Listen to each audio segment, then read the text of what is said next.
Hello and welcome to the Business History Conference book series. My name is Paula de la Cruz Fernandez and I am the BHC's website and digital editor. Today, May 31st, 2024, is the second of our live streaming book interviews with business historians.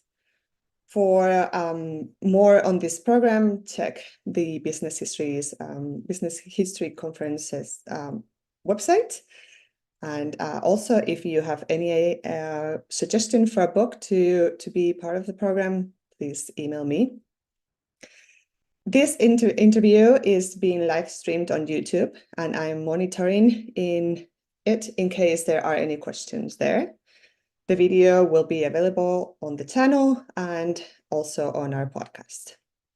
Today, I have the pleasure to host Dr. Jen Black, who will talk to us about her book, Branding Trust, Advertising and Trademarks in 19th-Century America, published by Penn Press.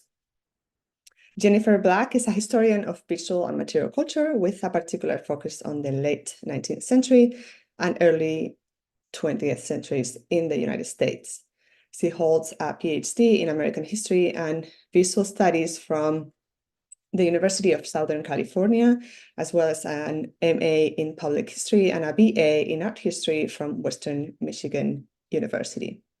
Her research examines ways in which people interact with images and objects and the power of visual material culture to influence trends in politics, the law, and society.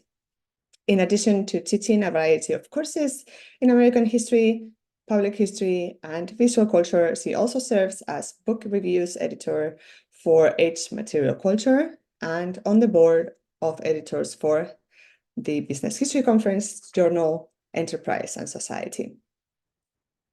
Dr. Black also has several years of experience working as a public historian, including work for large and small public institutions such as the National Museum for Women in the Arts in Washington, D.C. Her work as a historical consultant has included clients such as the American Society of Mechanical Engineers and Cengage Learning Incorporated. Finally, Dr. Black supervises a variety of public history activities at Misericordia, including student-led exhibits, mapping projects, and oral history. We also have the pleasure today of having three hosts for the interview: Pamela Laird, Edward Ballison, and Richard Popp. Pamela Laird is Professor Emerita of History at the University of Colorado, Denver. Some of her publications include Paul, Networking and Success Since Benjamin Franklin, which won the 2006 Hagley Prize, and Advertising Progress, American Business, and the Rise of Consumer Marketing. Other awards include the Williamson Prize for contributions to business history, and she has served as BHC president. She also explores the histories of American business cultures and how they interact with broader cultural values and expectations. Her current project explores the roots and abuses of the myth of self-made success across 4 centuries.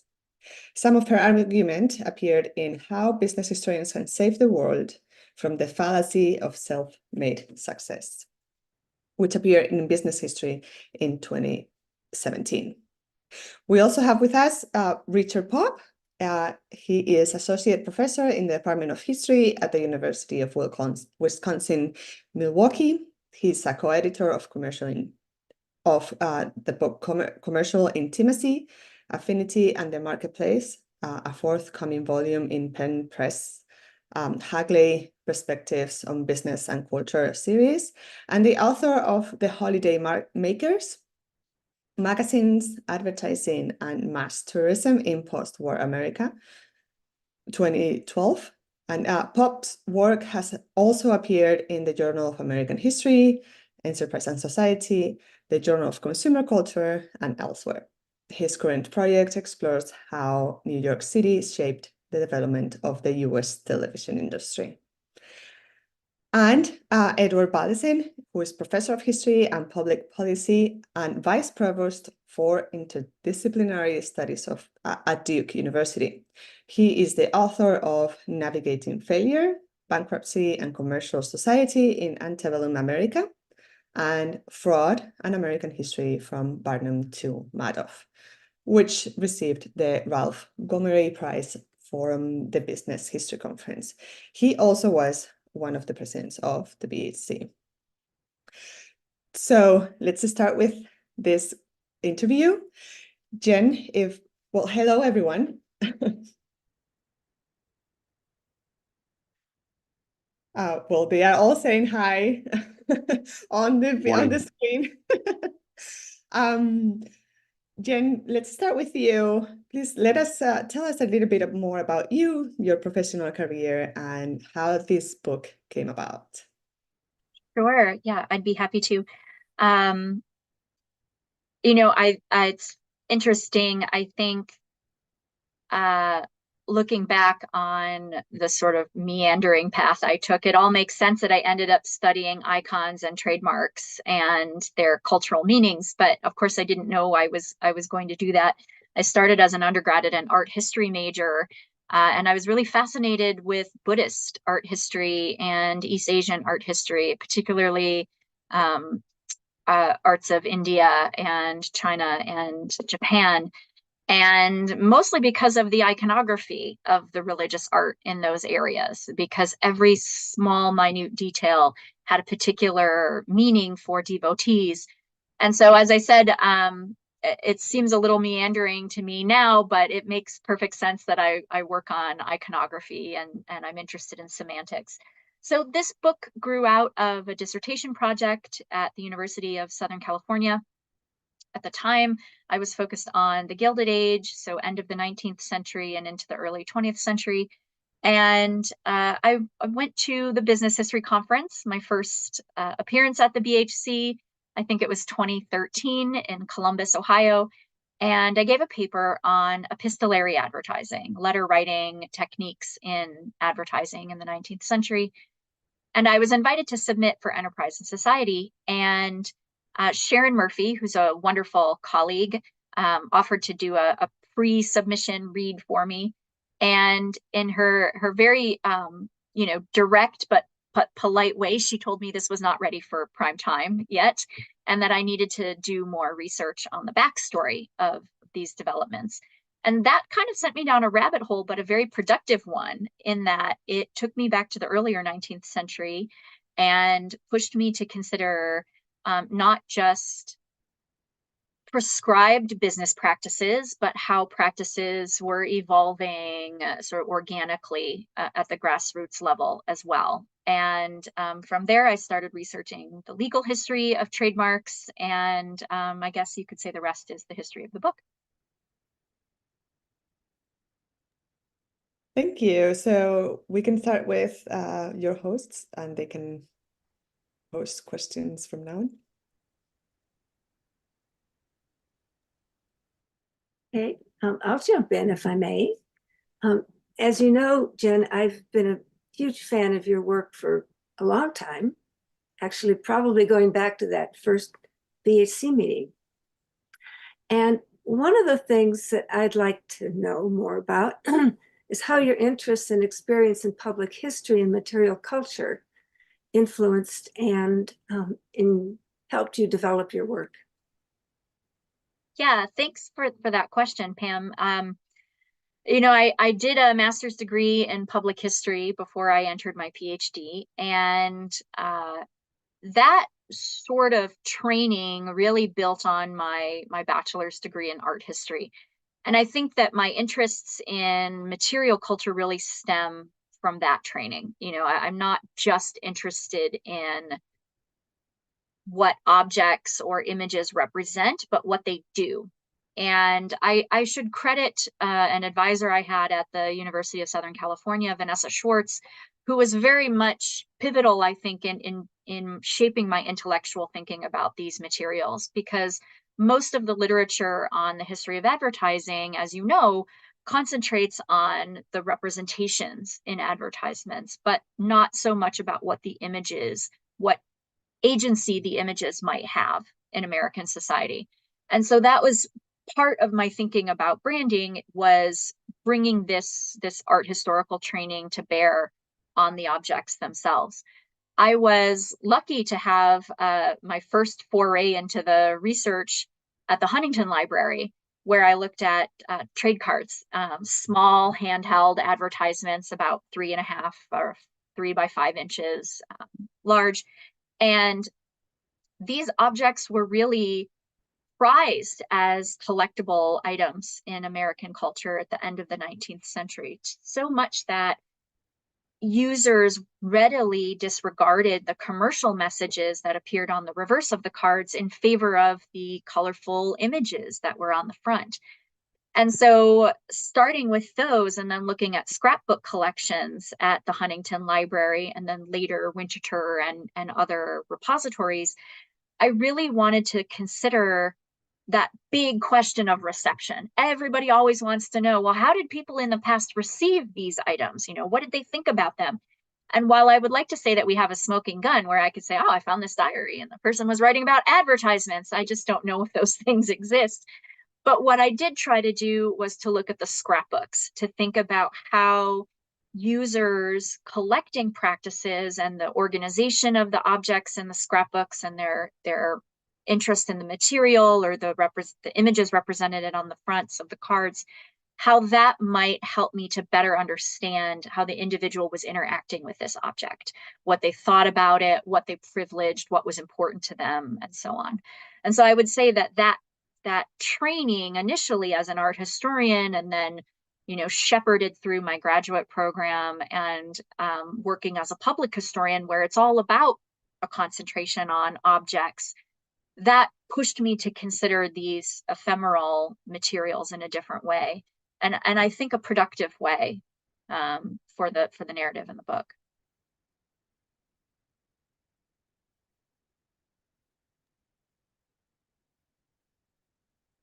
Jen, so I mean, first of all, I love the book. I thought it was fantastic. And I can't imagine teaching a course about the history of advertising or marketing or many other topics without assigning it now that that it's out there. Well, that's awesome. Thanks. I'm gonna reap in those sweet royalty monies.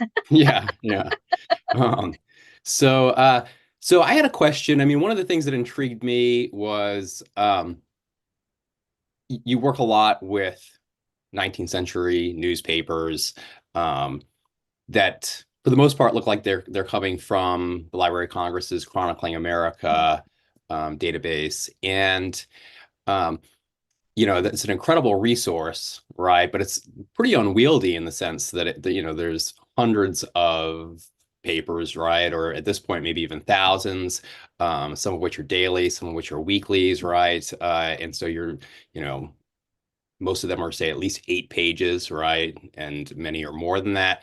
So in terms of your approach to working with a resource like that, right? How did you prevent it from just getting completely out of hand, right? Which is, always a pitfall.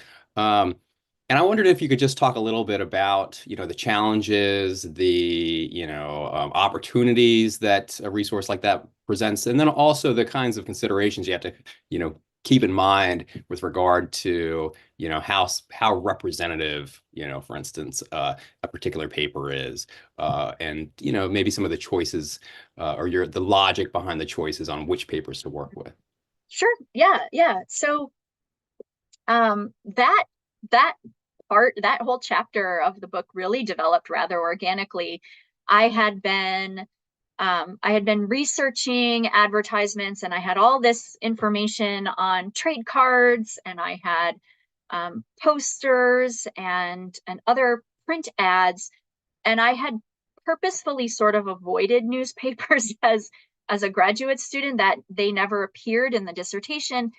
And I thought, well, this is obviously a big omission, and I need to be able to say something about what's happening in the newspapers. So after reading what I could, Daniel Borston's The Americans was actually quite helpful.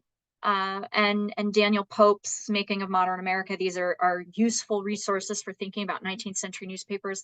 But I also looked a lot at Frank Luther Mott's History of Periodicals and History of American Magazines, because so many periodicals sort of bridge that gap between magazine and newspapers.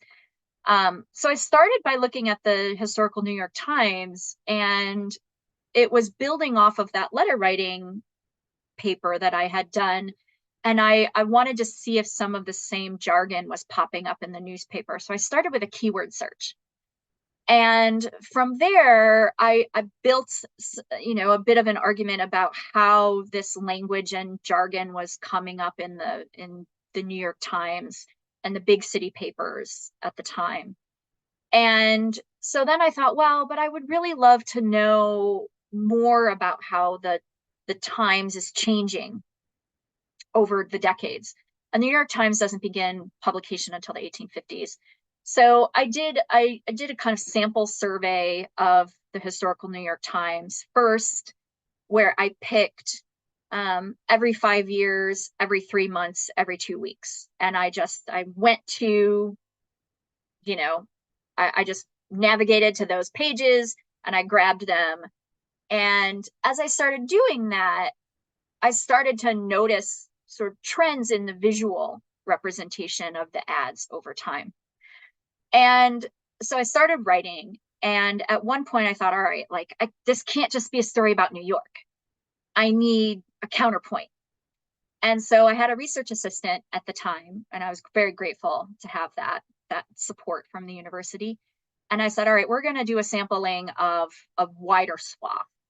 And I want to look at New England, the Mid-Atlantic, the South, and the Midwest, right, which is Ohio in the early part of the 19th century. And so I had her do the same sampling.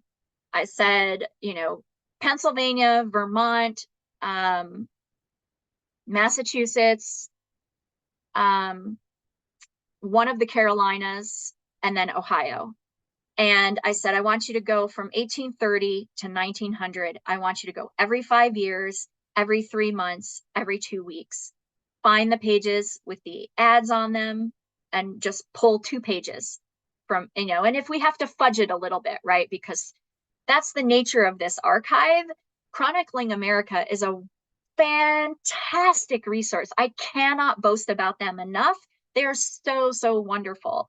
It's keyword searchable and upwards and downwards and backwards and forwards and left. And there are so many ways you can manipulate the data. And even now, they have started putting massive data sets online in CSV format where you can download and then find new ways to manipulate the data in Excel and using Python and such. And that's another project. But for this one, I really wanted a kind of cross section. And I specifically said I don't want big city newspapers because I felt that I had a good representation because I had already kind of dabbled with the New York Tribune and Herald and the Philadelphia Inquirer. So I said I specifically want, rural, and whatever that meant to her, which is a little, I just kind of let her go. But because she was local, she picked papers that she had heard of before. So she picked places like Shamokin and Tunkhannock, Pennsylvania, which are not very far from where I teach. And these are places that were county seats in the 19th century, but have sort of fallen out of favor, I guess. They're post-industrial communities that are rather rural. They're run down. They're away from the highways. And so it's sort of by happenstance that my student had picked particular papers that she had heard of, but I had her correlate them into states and then by decade. And as I started sort of skimming through that data, what I noticed was that the rural newspapers were diverging from what the big city papers were doing. And so I would say that Chronicling America was an invaluable resource and that's the opportunity, right? Is that you said thousands, it's actually billions. They have over 6 billion pages, I think, at this point. and they're every year adding more to it. And the database started with an NEH grant that the Library of Congress got to partner with smaller repositories, digitize their holdings, and then pull them into this massive data set. So it's really a fantastic resource for anyone who wants to do research on any number of things. It doesn't just have to be advertising, you know, how any particular event was represented across the United States. You can search that because it's keyword searchable. But there are, you know, sort of challenges in dealing with such an unwieldy amount of information, and how do you narrow down your focus? And so I would say I actually wish I could point to a specific professor who taught me how to do a sort of randomized sample. I'll be honest, I don't remember who that was. It may have been Carol Shamus, who was the quantitative person at University of Southern California. So I'll just say it was her.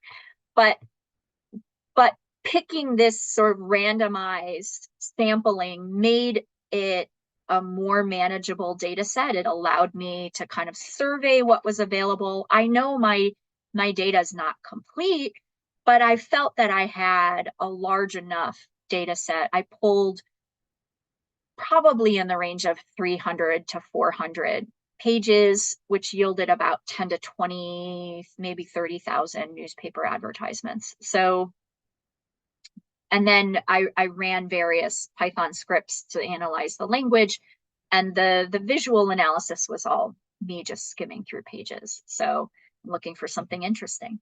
Let's see, you said opportunities, challenges, and pitfalls. Yeah, I think that's what I would have to say about that. I don't know if I fully answered your question, but I do think there's tremendous opportunities, but you have to go in with a sort of idea about how you want to use the material, because otherwise it's rabbit holes galore. Great. Yeah, that definitely answers it. Thank you. Jen, thanks so much for that entry point into your method. I want to pivot a little bit to the substantive arguments that you make. Sure. So two key arguments for you, I think, are the following. One, that the creation of modern approaches to building a brand began much earlier than historians of marketing had previously recognized, that they picked up steam really in the 1830s. So that's one argument. And then the second is that that set of tools and approaches didn't just magically appear. There was a lot of learning by doing, and things that didn't work so well, and then people borrowing from one another as they saw what resonated. And so that it took decades for manufacturers and advertising firms to figure out what would work in a rapidly changing world with faraway markets and industrialization and standardization, all the other things that were going on in the 19th century. Could you compare for us a notably successful 19th century effort to develop a reputation for trustworthiness and quality through advertising of various kinds, with one that failed miserably, so we can get a chance to see, how branding trust actually operated? Yeah, sure. I'd be happy to. And that's a great comment, because one of the reader reports that I received in putting together the book was that the person wanted to know more about failure. And so that was something I had to go back to my research and really think about. All right, I know I have it in here somewhere. Where do I find it, right? And so, yeah, I think there are a handful of successful efforts that I could point to. The first that I talk about really in the book is the first trademark lawsuits in the United States, and that comes from British thread manufacturers, J&P Coats, and then Clark's ONT thread, as well as Taylor's Persian thread, which is no longer in operation. Coats and Clark combined, and they're the primary thread manufacturers of today. If you go to your local Joann Fabrics or Michaels, you're going to find Coats and Clark threads. So I would say theirs was a quite successful effort in that reviewing this first trademark lawsuit really showed me that the the companies had already built brand recognition because they were able to sue a competitor who was infringing on their trademarks and argue that he was stealing their goodwill, that he was sort of attempting to leverage their already hard-earned reputation and, cheat his way into the market by kind of taking the short end by borrowing someone else's name. I also think that the National Biscuit Corporation's efforts are really illuminating when you think about successes and failures, because National Biscuit was a company that came on the market from a variety of mergers in 1898. And whereas Coates and Clark, for example, or Liam Perrin's Worcestershire sauce, or even Quaker Oats, where many of these previous companies had built up their reputation over a long period of time, the National Biscuit Corporation really sort of boomed onto the market right away with this product, which they called You Need a Biscuit, and UNITA, one word, and their logo, which we still would recognize today as a sort of orb and cross, a double cross and an orb with red background logo for the Nabisco logo today. And so one of the things that I talk about in the book is that they had, by the end of the 19th century, advertising professionals, printers, newspaper professionals, manufacturers, and even the courts had been arguing about what makes proper business practice, how best to represent it, and how one's commercial marks might be protected in a legal way, and how one's goodwill might be protected. And that's, how do you protect reputation? That's really a sort of abstract concept, right? But it becomes concrete through the trademark logo. And so one of the things I argue in the book is that Nabisco was quite successful in borrowing and kind of taking these sort of proven efforts and strategies. And that so by 1899, their first registration of their logo in the market, they have just an enormous amount of advertising that's telling people this is the mark you can trust. This is the mark of perfect baking. And they're associating it with contemporary ideas about pure food and, absence of harmful impurities, that it's sort of machine made. And that's a good thing, that its absence of human hands actually makes it pure. And they're talking about the logo as a sort of signature, a man's mark, his signature, his okay, his stamp of approval that demonstrates that this is the kind of best in baking. But Nabisco was also very active in sort of litigating against competitors whom they saw as infringing on their intellectual property. And so one particular case that I always really I go to in my head is the case of Pacific Biscuit, which was another conglomerate over on the West Coast. Nabisco was more East Coast. And this other conglomerate actually used a red swastika for their logo. And the National Biscuit Corporation went after them in a very long, drawn-out case that lasted over a decade and ended in 1914. And that's the important part, because if Pacific Biscuit had made it past the crash of 1929, they would not have been able to use that logo anymore for obvious reasons. But Nabisco was successful in adjudicating and litigating against these other competitors to root them out of the market. So they actually won a lot of injunctions and cases where they just walked away. They ended up walking away from the business because they didn't want to undergo any more litigation. So that's, Pacific Biscuit, I think, is one example of a failure. They were trying to use a symbol that had been associated with folk religions and spirituality in a similar way that National Biscuit had. And they had similar names for their products that National Biscuit had. And they also attempted to kind of build up a reputation and talk about their product in a way, and that was often similar to what National Biscuit was doing. but ultimately they failed. And I mean, the book has other examples too. I talk about one failed character named Josh Slinger, who is a Hires root beer character who is, I think, quite creepy looking and was modeled after a sort of early 20th century dandy. And after World War I, he just disappears. And one of the things I talk about in the book is that this sort of celebration of decadence and fashion and fun and luxuries no longer speaks to people in the same way after the war has ended. It sort of shatters that Belle Epoque idea. So yeah, failures are still important to study, as you have taught us, right? Because sometimes they show us what didn't work and help people figure out what is working and how to lean into that more. Okay. I'd like to follow up on what you've been saying about going into legal records, because I think that, well, we all know the value of these. It isn't intuitive as a resource for history students, for example. You know, they want to talk about feelings and so on. And so I wondered if you could tell us how you came to see the wisdom of looking into legal history as part of your method.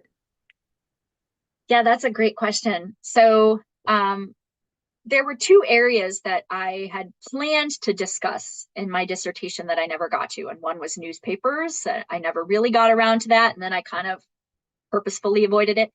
And legal history was the other. And I had read articles about the first trademark law in the United States passed in 1870, and then the Supreme Court cases that took that down in 1876. And I had read about subsequent laws, and I knew that the 1905 trademark law was important. But I came across the source when I was, I started to think to myself, how can I find the frauds? Because I had all of these advertisements where the manufacturers are saying, beware of counterfeits. And I had advisors who were like, well, that doesn't mean that there are counterfeits. And I was like, yeah, but I really feel like there are, you know, how can I find them?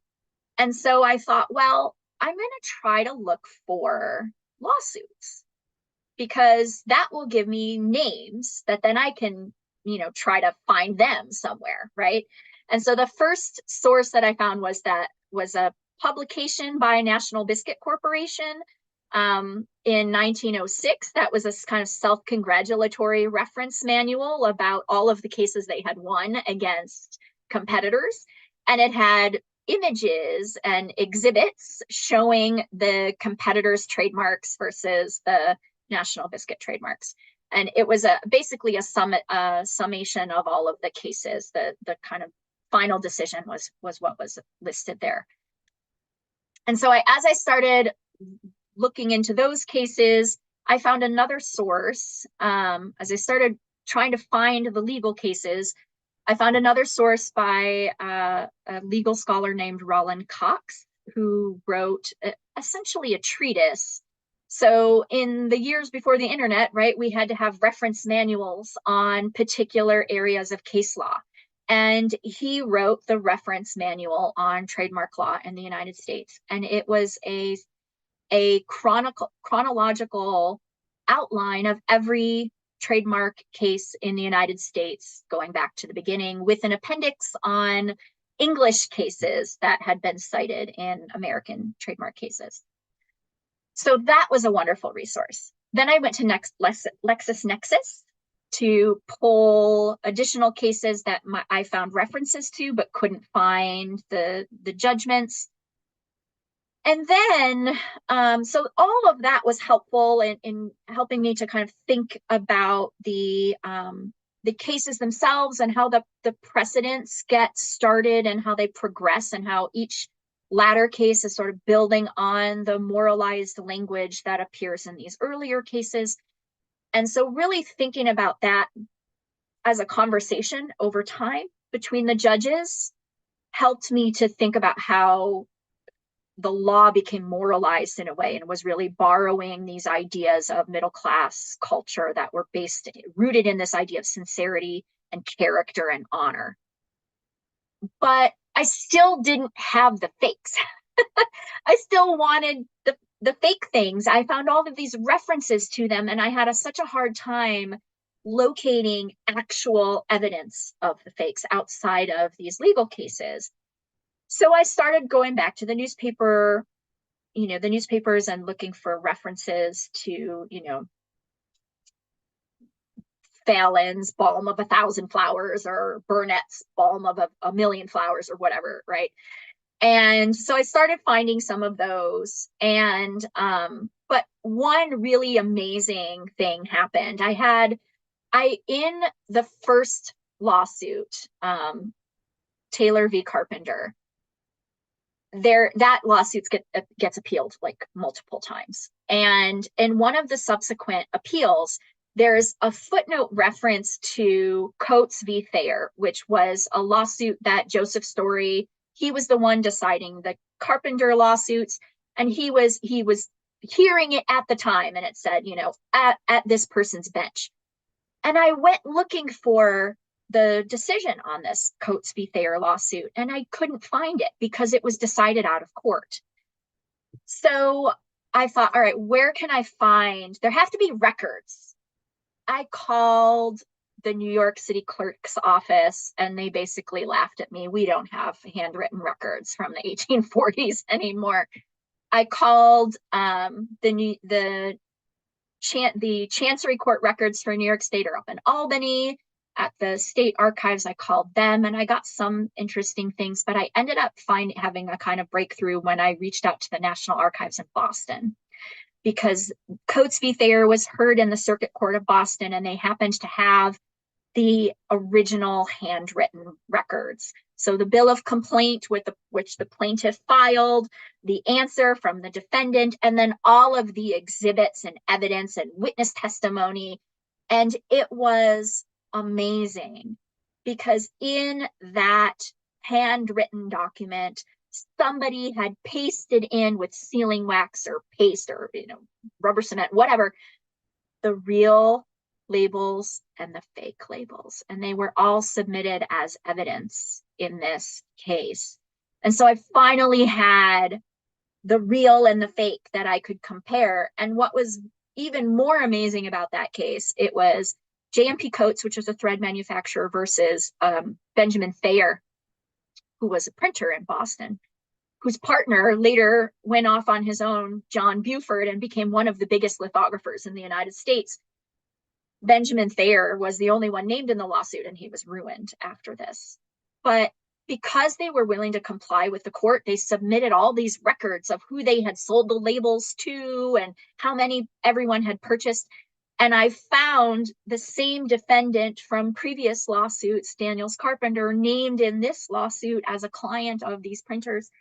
And at that point, I thought to myself, and McGregor, who is another defendant in another lawsuit, he's also named. And I thought, I just uncovered a counterfeiting ring of thread right? Counterfeit thread labels, which, what a banal thing to counterfeit, but it worked for them.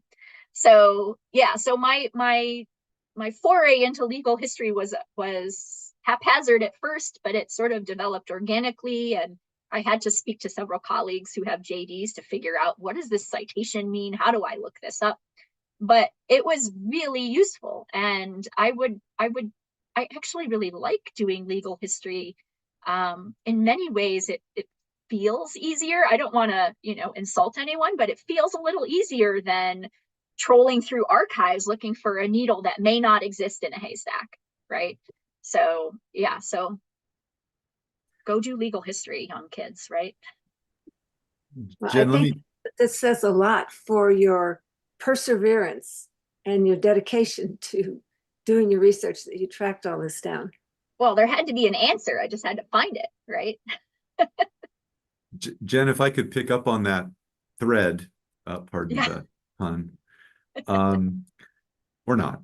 Yeah. The case that you mentioned on its face is an example of transatlantic conflict. Yes.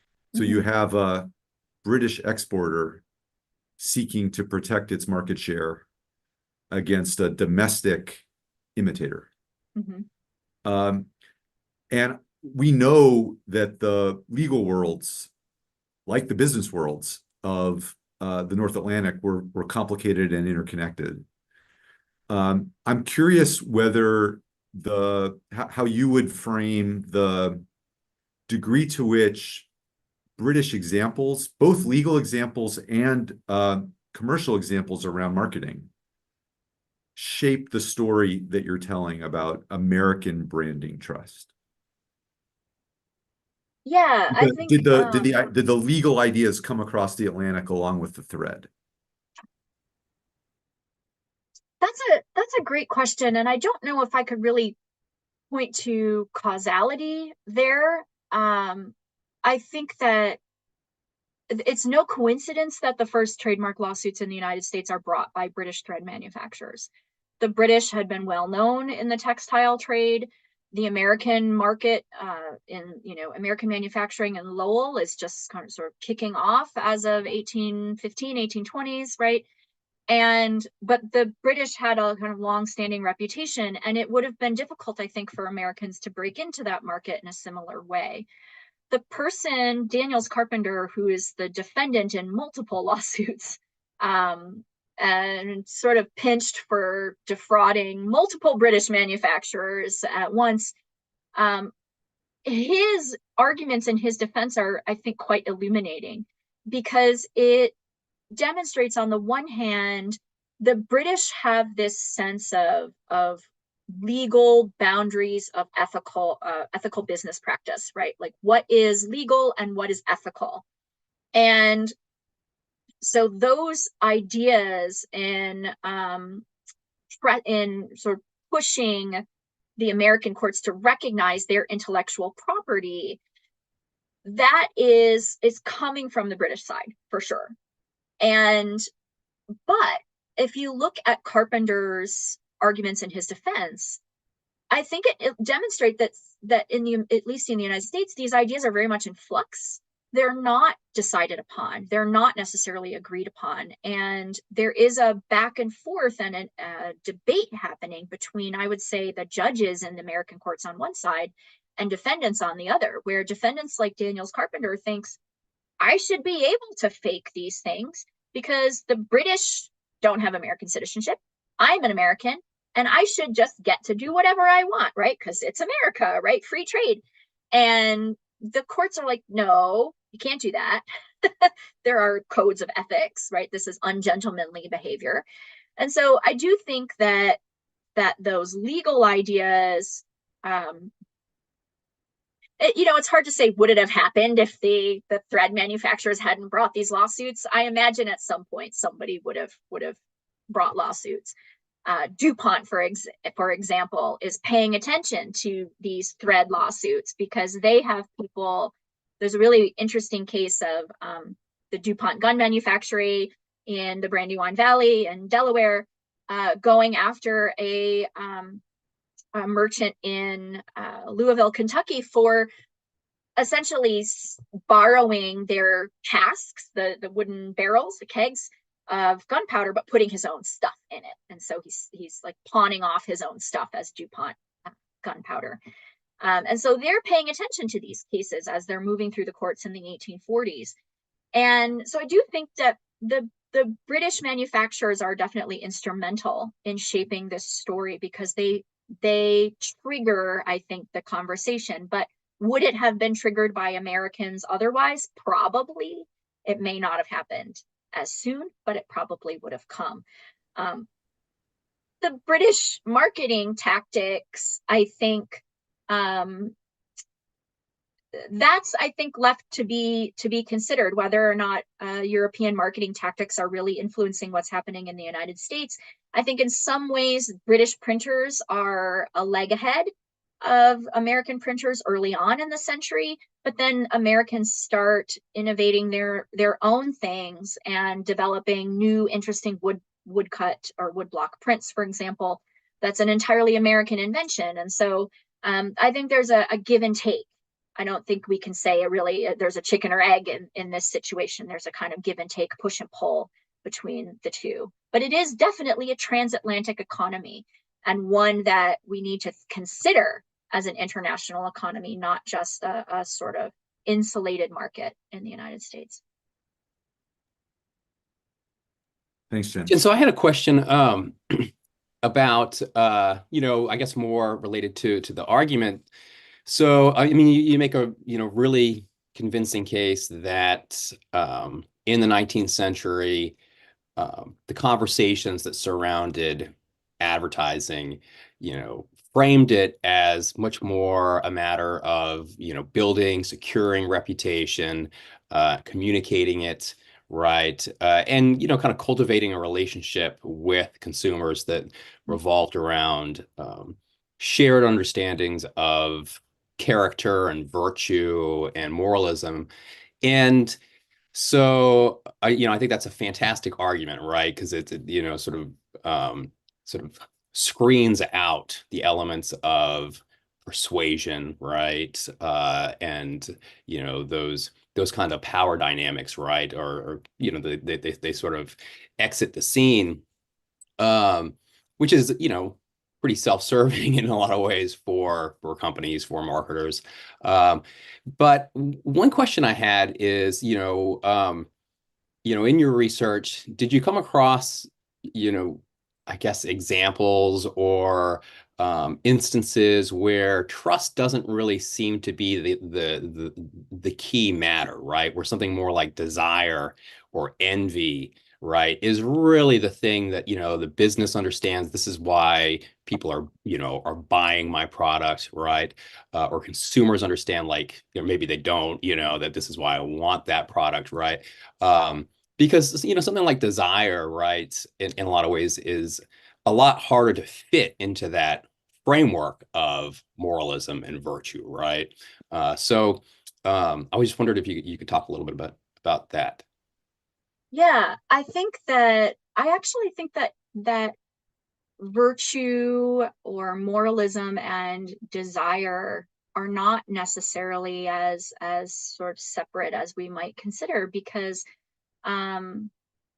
if one is framing their appeal to consumers by making themselves trustworthy and using the language of character and honor, they can still appeal to a consumer's desire to be virtuous and full of character and honor. I think there can be a sort of like mutually reinforcing cycle here, where so let's take, for example, Lydia Pinkham. So Lydia Pinkham's vegetable tonic was marketed specifically to women to cure female problems, right? Any host of female problems. And Pinkham established her reputation, or rather the company established the reputation of Lydia Pinkham, because most of this was done after she died. They established it by playing up this idea of like the grandmotherly, wise medical sage who's going to give you advice, right? But I think that a woman's desire to be a kind of good middle class woman and to have her body conform to what society says is the primary standard of a good middle class woman, right? A fertile woman who's healthy, who raises good children, right? That in some ways the medicine could help her achieve that. In the same way, it's sort of, the medicine could help her achieve that identity. And the way that they convince her that the medicine can do that is through the rubric of trust and character. By presenting Lydia Pinkham as a trustworthy character, they can, convince the woman that she should invest into this medicine, that it will give her what she needs, right? But I think in some ways, I think when you talk about desire and envy, it draws to mind Roland Marchand's Advertising the American Dream, where he talks about these sort of parables of success, right? people will be drawn into the particular product through the methods of persuasion because it promises the white picket fence and the wife and the car and the 2.5 children, right? That they're gonna get success through it. And so I think that, you know, examples of where desire or envy might be coming into play are going to be, in my research, showing through these sort of like personal modification products like medicines or hair tonics, particularly for the African American community, right? In African American newspapers, there's a lot of beauty products and hair tonics that are being offered, or tailored suits, for example.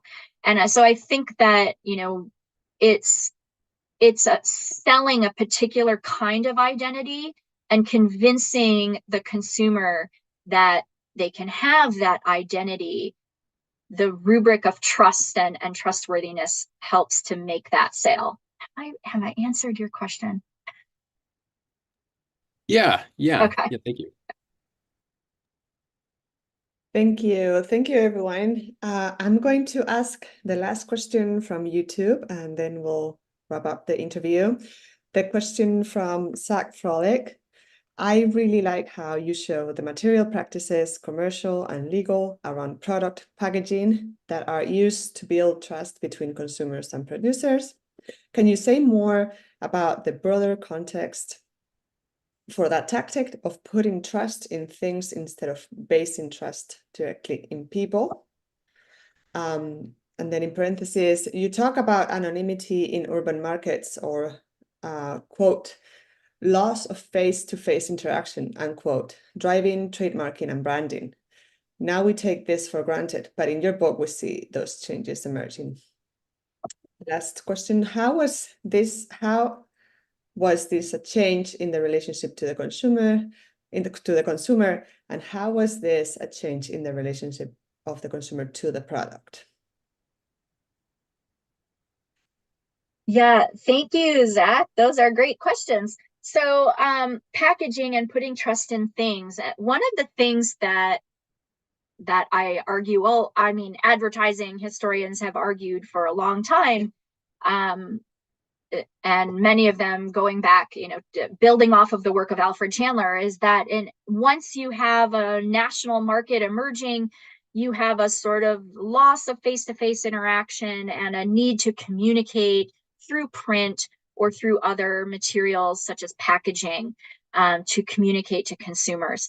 I think that that's true, but I dispute the periodization of this. I do not think that it happens at the end of the 19th century. In fact, I don't know if I really give an origin point, because I think the American market is international from the beginning. We are purchasing, as colonists, we are purchasing things from the British Empire, and we don't know Samuel Lane in London who's making shoes, right? I just know that everyone is buying Samuel Lane, and thus I must have Samuel Lane. And I'll give a shout out to Kimberly Alexander for her fabulous book on shoes in the 18th century, which helped me to understand this a little bit more. So I think that how do we put trust in packaging?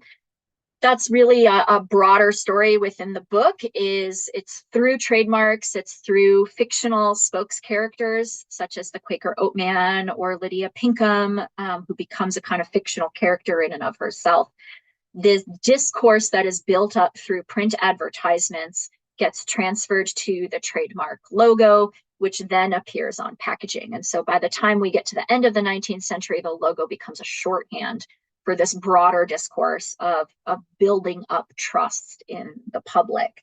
And I think that's why, going back to Pam's earlier question, that's why studying material culture is so very important when we're thinking about advertising history, because advertisements are not just print, they're objects as well, right? They happen in packages, they're seen in the shop store, on play cards, on posters. And so considering the environmental aspects and use of the individual is very important.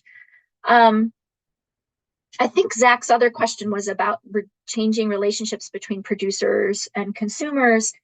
And I think that, yeah, I think one of the things I'm trying to show in the book is that by reorienting a conversation about sales toward a conversation about trust and trustworthiness and character and honor, that our relationship as consumers is had been changed, right? That consumers are sort of they're shifting, and part of this comes out of that change from the whenever pastoral moment of face-to-face market relations, right, to a sort of more distant trade.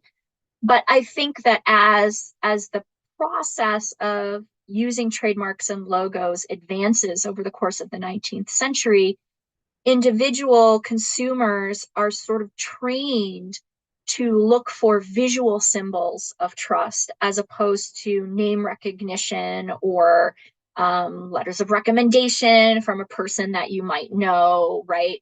We're sort of trained to seek out visual symbolism. And so I think that's that increased focus on the trademark over time is where that shifting relationship comes in. Thank you. Well, this is the end of the interview. I thank you very much, the three hosts and Jennifer, for being here, unless, of course, you really want to ask another question, but we've gotten to the hour. And is there any other comment anyone would like to make?